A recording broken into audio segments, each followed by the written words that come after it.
So one decision taken by Donald Trump this week is quietly keeping thousands of South Africans in work. Now, there was no big speech, just the stroke of a signature on a US bill that, for now, stops a wave of job pressure from rolling through farms, factories, and warehouses throughout the country. So here's why it matters. You see, a lot of South African jobs depend on selling things to the US. Cars and car parts, citrus, wine, manufactured components. Now, normally those goods get hit with extra taxes called duties when they land in. But for years, South Africa has been shielded from many of those extra costs through a deal called AGOA, the African Growth and Opportunity Act, which allows certain exports to enter the US duty-free. Now that relief matters because until this week, there was a real chance that AGOA just wouldn't be renewed. But this week it was approved, although it does come with limits. You see, the Lifeline only lasts 1 year and it's landing at a rather awkward time. You see, South Africa is already facing a separate 30% tariff that's been slapped on its exports to the US. And some economists warn that it's still unclear how the tariff will interact with this AGOA deal. And so in practice, this extension could ease pressure for some exporters while offering little relief for others. Now, this is where it stops becoming abstract. You see, our auto industry alone supports more than 100,000 jobs linked to exports to the US. Add agriculture, packaging, transport, and port work, and you're talking about entire towns that feel these trade decisions long before the politicians do. So yes, this 1 year extension buys breathing room and it's set to keep trade flowing, but it doesn't give businesses or workers clarity beyond the year ahead. So that's the trade picture sorted for now. But policy clarity doesn't stop at the border. Cannabis has been legalized for private use in South Africa for years, but most people still don't really know where the line actually is. And so that's the problem that these new draft rules are trying to fix. So back in 2018, the Constitutional Court decriminalized cannabis use by adults in private. Parliament then later passed the Cannabis for Private Purposes Act, which was signed into law in 2024. But the fine print, like how much you can have, grow, or move, was never really finalized. And so for years, cannabis has been legal in principle, but fuzzy in practice. So this week, the Justice Department published draft regulations that could finally try and put numbers to the gray area. So the headline rules that adults would be allowed to possess up to 750 grams of cannabis at any given time. You'd also be limited to 5 plants per person at home, and transport is allowed, but only if the cannabis is hidden from view, stored in the boot or a sealed container, and not handled along the way. But this clarity doesn't mean certainty. You see, legal experts have already flagged unanswered questions like whether limits apply per person or per household. And so, no, this isn't the end of South Africa's cannabis confusion, but it is the first real attempt to replace guesswork with guardrails. Either way, the public have until the 5th of March to comment. So that's one policy box ticked, but the money decisions happening in parallel tell a different story. South Africa has just lined up about 127 billion rand in new funding. And that sounds like good news, but buried in that headline is a quieter question. What did we sign up for in return?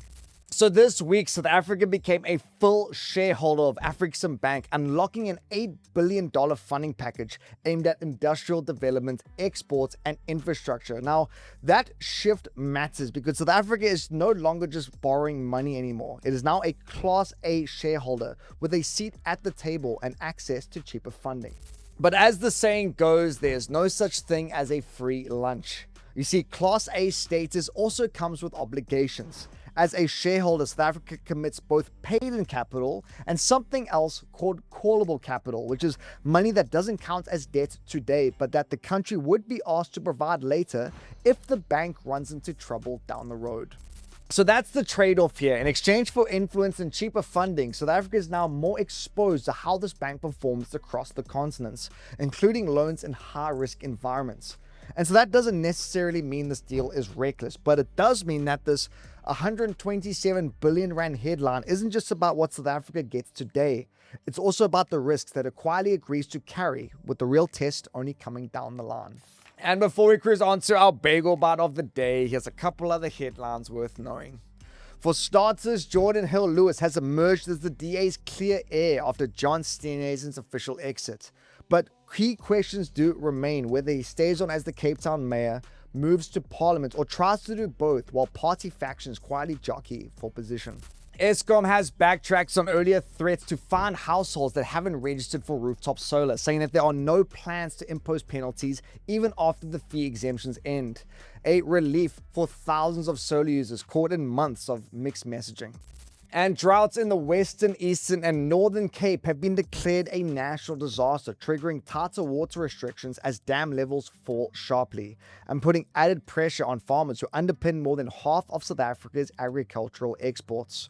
Now, we'll likely be diving more into this in our next show, so be sure to like and subscribe so you don't miss it. And on to our Bagel Bite of the day. This is the last one of the work week, so let's end it in the win column. Let's see what you got. The question is, what is the name for a vote in which the entire population is asked to decide on a specific issue?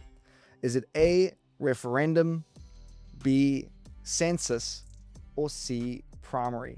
We'll give you the answer at the end of the show.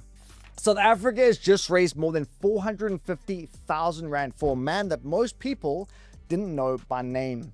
David Sejube was a front of house security guard at MultiChoice's Randburg offices. He wasn't famous, he didn't hold power, he didn't have a platform, but he greeted people every day, consistently, energetically, and with a kind of joy that stuck.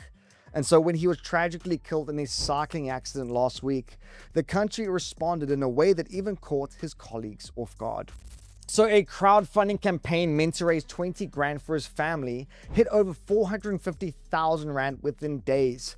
Motorists stopped by to hoot outside the gates where he used to stand. A billboard went up and strangers left notes saying things like, "We didn't know your name, but we knew your smile." Now, what makes this story land isn't the money, it's the scale of a response to a life that played out almost entirely in small moments. You know, there's a line by the late Charles Bukowski, and I think about it often, and it goes something along the lines of, you begin saving the world by saving one man at a time. All else is grandiose romanticism or politics. And David's life feels like proof of that, proof that we don't live in a small scale world, that the way in which we treat each and every person in ordinary moments often travels much further than we realize. And so heading into this weekend, that's probably worth sitting on. And as for that Bagel Bite, the answer is a referendum, a direct vote where the public decides the issue themselves rather than electing someone else to decide it for them. Which sounds very democratic until you remember how rarely it's actually used. And my friends, that's it for today's show, and that is it for the work week. Thanks so much for tuning in until the very end. I hope you enjoyed watching this one as much as we enjoyed putting it together. Hope you guys have a great Friday, a fantastic weekend, and we'll catch you all on Sunday evening for the next round of the good stuff. God bless.